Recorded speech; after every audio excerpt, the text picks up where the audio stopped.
नमस्कार, आज तक देख रहे हैं आप। आपके साथ मैं हूं नवेद और चलिए मुंबई मेट्रो में आप खबरें विस्तार से देखेंगे। महाराष्ट्र में बीजेपी और शिवसेना के रिश्तों की खटास बीएमसी चुनाव से ठीक पहले तमाम हदें पार करती दिखाई दे रही है। एक दूसरे पर भ्रष्टाचार के साथ साथ नाकामियों के आरोप लगाए जा रहे हैं। आज तक ने शिवसेना के कार्यकारी अध्यक्ष उद्धव ठाकरे और महाराष्ट्र के मुख्यमंत्री देवेंद्र फडणवीस से खास बातचीत की तो दोनों तरफ से वार पलटवार खुलकर दिखे। चूंकि हम अलायंस में हैं तो मैं ये चाहता था कि हम अलायंस में लड़े, तो मैंने उनको कहा कि भाई कितनी सीटें आप लड़े, कितनी सीटें हम लड़े, इसमें हमको कोई प्रॉब्लम नहीं है, आप ज़्यादा लड़िए। और बिल्कुल साफ तौर पर मैं बताता हूं, मैंने उनको कहा था कि अगर आपको लगता है कि मेयर आपका ही होना चाहिए, आप 122 सीटें लड़िए, मैं 105 सीटें लड़ूंगा, लेकिन हमारा जो गठबंधन होगा उस गठबंधन को हम एक ट्रांसपेरेंसी का एजेंडा तैयार करेंगे। ये इतने घपले सामने आए हुए हैं तो कम से कम हम लोगों के सामने जाते समय ये तो कह सकने चाहिए कि हम इस एजेंडा को लागू करेंगे। इतनी ट्रांसपेरेंसी अब मुझे राज्य की कैबिनेट में चाहिए। आपका कहना है हालांकि जैसे कि नहीं, आपका कहना है कि ट्रांसपेरेंसी नहीं है। जैसे कि महापालिका में स्टैंडिंग कमेटी में फैसले होते जरूर है, लेकिन कब होते हैं जब कोई काम, जैसे मैंने मैनिफेस्टो लेके हम लोगों के सामने आए, जिसे हम वचननामा कहते हैं, वो काम करने के लिए फॉलोअप हमारे पार्षद करते हैं। आपका कहना है कि ट्रांसपेरेंसी बीएमसी में है जबकि कैबिनेट के डिसीजन बाहर नहीं। कैबिनेट में अब मुझे स्टेट मिनिस्टर्स चाहिए,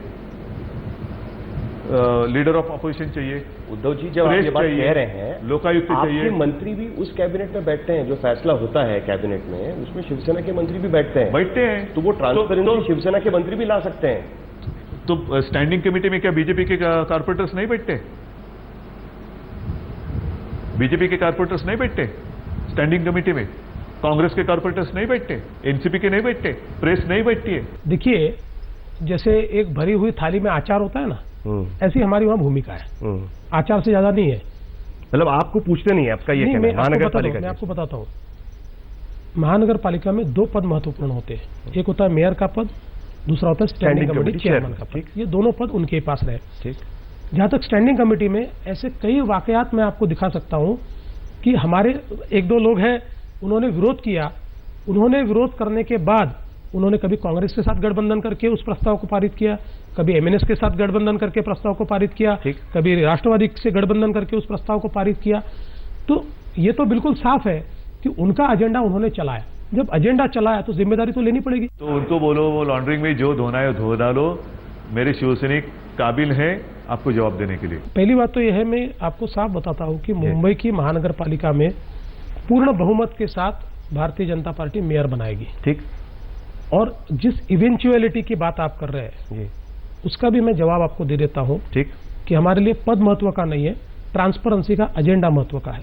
23 तारीख को तो हम पूरे राज्य में सेलिब्रेशन करेंगे, जीत का जश्न मनाएंगे, और उसके बाद जरा थोड़ा मुंह मीठा करने के बाद फिर जो भी फैसला करना है, जो भी बातें जैसे उन्होंने हमारे सामने रखी थी, ट्रांसपेरेंसी, जो ट्रांसपेरेंसी का सर्टिफिकेट केंद्र सरकार ने मुझे दिया है, तो वही ट्रांसपेरेंसी की बात मैं उनके सामने रखूंगा।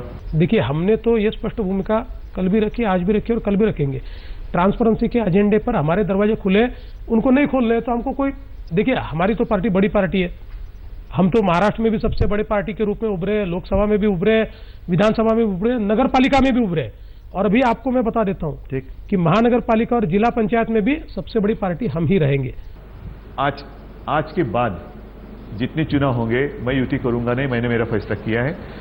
जहां तक सवाल उठता है पहले का फैसला, वो जरा ये चुनाव हो जाने दो, फिर हम सारे लोग मेरे लोग हम बैठेंगे और थोड़ा विचार विमर्श तो करेंगे, और क्या करना है कैसे करना है हम करेंगे। नहीं, हमारे आचार नहीं मिलते, विचारों में तो विचार भी नहीं मिलते। आपको बताता हूं, विचारों में जो हमारी बेसिक आइडियोलॉजी है दोनों की, वो हिंदुत्व है। ये भी बात है कि हमारा हिंदुत्व व्यापक है, हमारा हिंदुत्व संकुचित नहीं है। नरेंद्र जी, वो तो कहते हैं आपने हिंदुत्व छोड़ दिया है। नहीं, वो उनके कहने से थोड़ी होता है जी, वो थोड़ी तय करते हैं। हिंदुत्व क्या है ये तय करने का उनको अधिकार थोड़ी है।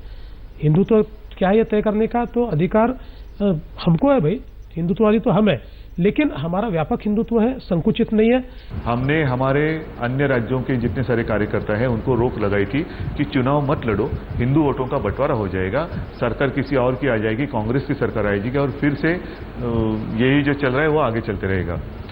और इसीलिए हमने हमारे जितने सारे कार्यकर्ता थे उनको रोक लगाई थी। उसका परिणाम ये हुआ कि वो बहुत सारे चले गए बीजेपी में। लेकिन अब जहां तक अन्य राज्यों की बात है, वहां तो कभी हमारी युति थी ही नहीं। भ्रष्टाचार होना ये तो गलत है ही, उससे ज्यादा गलत क्या है कि भ्रष्टाचार आंखों से दिख रहा है और हम उस पर कार्रवाई न करें। देखिए, एक सिस्टम कांग्रेस राष्ट्रवादी की बनी हुई है, जो भ्रष्टाचारी सिस्टम है वो एक दिन में पूरी नहीं बदलेगी, ठीक, लेकिन आपका इंटेंशन उस भ्रष्टाचार से लड़ने का है या नहीं, इसके ऊपर आपको जज किया जाएगा। हमारा पूरा इंटेंशन है, लेकिन जब हम ये कहते हैं कि भाई कारपोरेशन में हो रहा है, चलो इसको हम दूर करते, एक ट्रांसपेरेंसी का एजेंडा लाते, तो आपने स्वीकार कर लेना चाहिए कि ठीक है भाई, गलती हुई होंगी तो दूर करेंगे, क्योंकि हमारा समर्थन नहीं है। तो एक एक जो आरोप मुझ पर लगा रहे हैं उनका नकाब तो मुझे उतारने दो।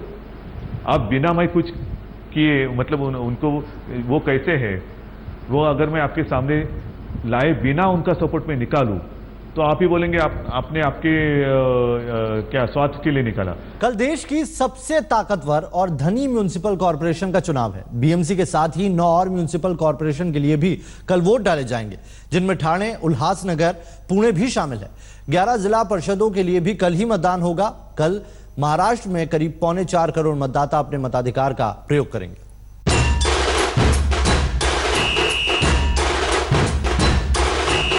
देश की सबसे अमीर महानगर पालिका की 227 सीटों पर मुकाबला।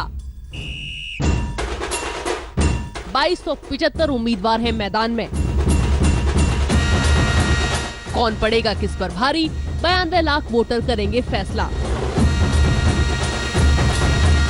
बीएमसी चुनाव के लिए शिवसेना ने 227, शिवसेना से गठबंधन टूटने के बाद और आरपीआई, राष्ट्रीय समाज पक्ष और शिव संग्राम पार्टी के लिए सीट छोड़ने के बाद बीजेपी ने 221, कांग्रेस ने 221, एमएनएस ने 201, एनसीपी ने 171, बीएसपी ने 109, समाजवादी पार्टी ने 76 और एमआईएम ने 56 सीटों पर बीएमसी चुनाव के लिए उम्मीदवार उतारे हैं। सभी बड़े नेताओं ने अपने अपने दलों के लिए जमकर प्रचार किया है, लेकिन बीएमसी के लिए स्थानीय स्तर पर देखा जाए तो शिवसेना से स्नेहल लांबेकर, यशोधर फणसे, बीजेपी से मनोज कोटक इन पार्टियों के बीएमसी की सत्ता पर काबिज होने की दिशा में मेयर पद के दावेदार हो सकते हैं। पर बीएमसी चुनाव के लिए चुनाव आयोग की दुखती रग रही है हमेशा से कम मतदान। बीएमसी चुनाव में 2012 में 44%, 2007 में 46%, 2002 में 42% और 1997 में 44% मतदान हुआ था। मुंबई के पॉश और संभ्रांत इलाकों में तो वोटिंग प्रतिशत और भी कम रहता है। यही माना जाता है कि हाई राइज इमारतों में रहने वाले वोट करने की जगह वोटिंग के दिन छुट्टी का इस्तेमाल मुंबई से बाहर जाकर पिकनिक मनाने में करते हैं। चुनाव आयोग ने सोशल मीडिया पर इसे लेकर काफी अभियान चलाया है कि ये लोग वोट देने आए। सबसे बड़ी बात यह है कि हम लोगों ने आदर्श आचार संहिता की पूरी तैयारी करने के लिए हमने पूरी व्यवस्था करी है। करीब 24 कंट्रोल रूम प्रत्येक आरओ स्तर पे और उस करीब 10 से 12 कंट्रोल रूम पुलिस विभाग ने तैयार करे हैं।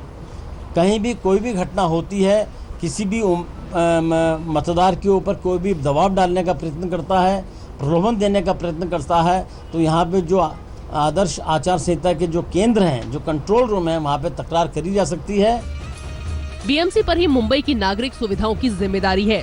2014 के लोकसभा चुनाव में मुंबई में 51% मतदाताओं ने अपने वोट का इस्तेमाल किया था। बीएमसी को मिलाकर मंगलवार को महाराष्ट्र की 10 महानगर पालिकाओं ठाणे, उल्हासनगर, पुणे, पिंपरी चिंचवड़, नासिक, सोलापुर, नागपुर, अकोला, अमरावती और 11 जिला परिषद में मतदान है। वोटिंग का समय सुबह 7:30 बजे से शाम 5:30 बजे तक है। वोटर ने किसकी किस्मत का क्या फैसला किया है, ये 23 फरवरी को सामने आ जाएगा। मुंबई से वीरेंद्र सिंह गुनावत के साथ आज तक ब्यूरो।